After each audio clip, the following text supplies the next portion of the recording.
بسم اللہ الرحمن الرحیم۔ السلام علیکم سر، میں رابعہ اصغر ہوں۔ میری شادی میرے رشتہ داروں میں ہوئی۔ میرے شوہر تعلیم یافتہ ہیں مگر بے روزگار ہیں۔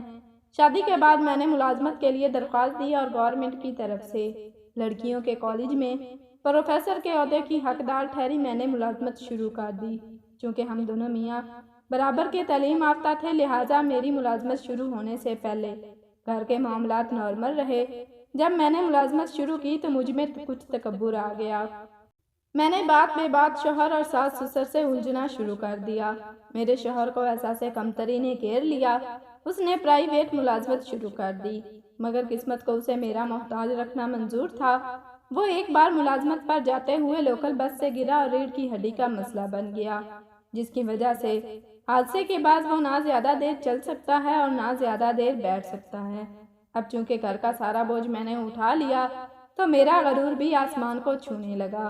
اسی دوران اللہ تعالیٰ نے مجھے 2 بچوں سے نوازا جن کی پرورش میرے ساس سسر اور شوہر نے کی۔ چونکہ بچوں کا زیادہ تر وقت ساس سسر کے ساتھ گزرتا تھا، لہٰذا بچوں کی ان سے زیادہ انسیت ہو گئی۔ جب میں نے یہ بات نوٹ کی تو میں حسد کی آگ میں جلنے لگی۔ میں نے ساس سسر پر بچوں کے قریب آنے پر پابندی لگا دی اور ایک ملازمہ رکھ لی۔ پہلی بار میرے شوہر نے میرے سامنے احتجاج کیا اور میں نے طلاق کا مطالبہ کر دیا، کیونکہ مجھے یقین تھا کہ جس بحران کا شکار میرا سسرال ہے وہ لوگ کبھی مجھے طلاق نہیں دے سکتے۔ میرے مطالبے کا رزلٹ بھی میری منشا کے مطابق تھا۔ میرے سسرال والوں نے ہار مان لی اور کم از کم میرے سامنے بچوں کو پیار جتانا چھوڑ دیا۔ میں نے ملازمہ کو سختی سے منع کر رکھا تھا میری غیر موجودگی میں بچوں کو دادا دادی سے نہ ملنے دیا جائے، مگر ملازمہ میرے حکم پر پورا عمل نہ کرتی۔ یہی وجہ تھی کہ میرے گھر واپس آ جانے کے بعد میرے ساس سسر تو بچوں کے قریب نہ جاتے، مگر میرے بچے دادا دادی کو ڈھونڈتے ہوئے ہر 10 منٹ بعد ان کے کمرے میں پہنچ جاتے۔ مجھے میرے مقصد میں پوری کامیابی نہ ہوئی تو میں نے ساس سسر کی کفالت کرنے سے صاف انکار کر دیا اور کہا، اس بات کا اسلام نے مجھے پابند نہیں، میں تمہارے والدین کے ساتھ نہیں رہ سکتی، یہ الگ گھر کا انتظام کرو، مجھے طلاق دے دو۔ مردانہ غیرت کے جوش میں آ کر میرے شوہر نے مجھے طلاق دینے کا فیصلہ کر لیا، مگر اس کے ذہین والدین نے حالات کی نزاکت کو سمجھتے ہوئے 1 مہینے کے اندر اندر اولڈ ہوم منتقل ہو جانے کا وعدہ کر لیا۔